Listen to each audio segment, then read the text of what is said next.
Hello बच्चों, आइए प्रश्न को पढ़ते हैं। विस्तार कीजिए। ए जोड़ बी का घात 5 जोड़ ए घटाओ बी का घात 5, इसका प्रयोग करके √2 जोड़ 1 का घात 5 जोड़ √2 घटाओ 1 का घात 5 का मान ज्ञात कीजिए। तो बच्चों, इसके लिए हमारे पास क्या मुख्य अवधारणा है, ये देखिए। मुख्य अवधारणा के तहत हम लोग अपने प्रश्न को हल करेंगे।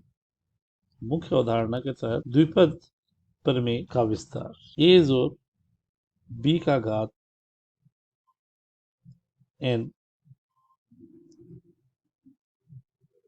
n सी शून्य ए का घात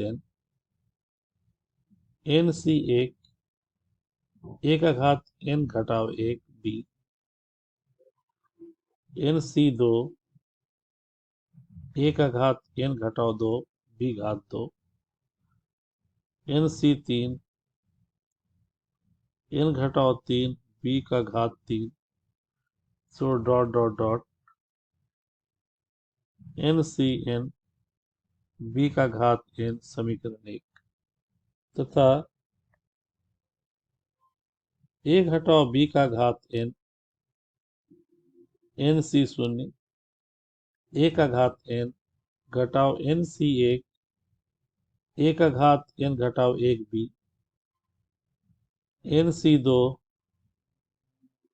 n घटाव 2 b का घात 2 n सी तीन ए का घात n घटाव 3 b का घात 3 जोड़ -1 का घात n n सी n b का घात n। अंतिम पद इस बात पर निर्भर करेगा कि हमारे पास n जो है वो सम है या विषम है।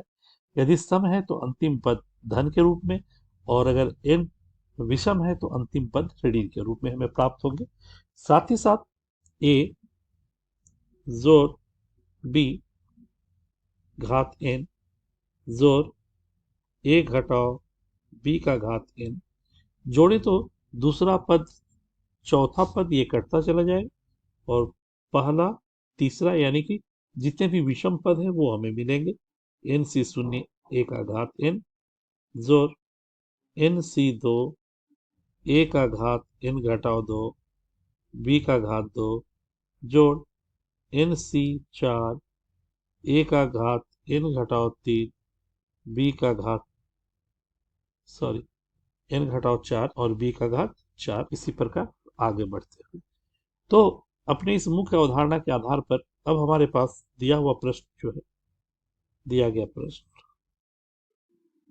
n की जगह 5 दिया गया। a जोड़ b का घात 5 जोड़ a घटाव b का घात 5 मुख्य अवधारणा के आधार पर 2 5 सी शून्य a का घात 5 5 सी 2 a का घात 5 में 2 गया 3 b 2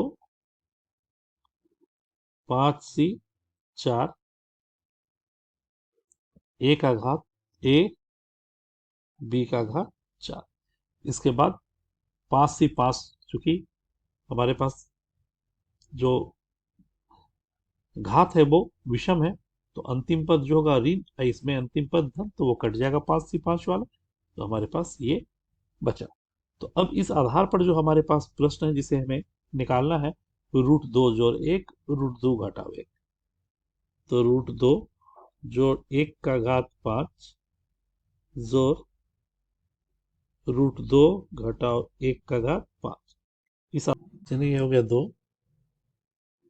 इस आधार पर अगर है 5 सी शून्य n सी शून्य का मान 1 a का घात 5 यानी √2 का घात 5 5 सी 2 5 गुने 4 बटा 2 √2 का घात 3 1 का घात 2 एक ही आएगा, 5 सी 4 यानी 5 सी 1 5, और ये √2 1 का घात 4 एक ही आएगा, यानी ये आ गया 2 √2 का घात 5 यानी 2 दूना 4 √2 5 दूना 10 √2 का घात 3 मतलब 2 √2 5 दूना 10 दूना 20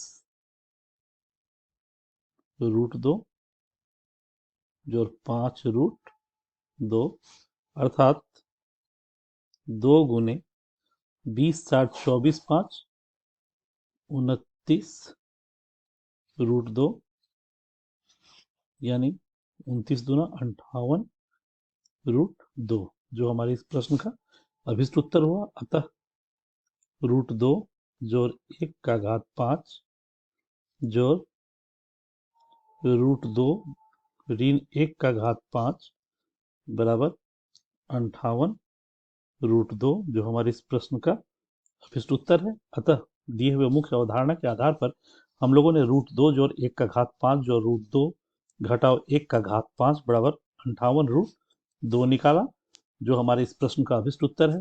आशा करते हैं आपको ये उत्तर समझ में आया होगा। धन्यवाद।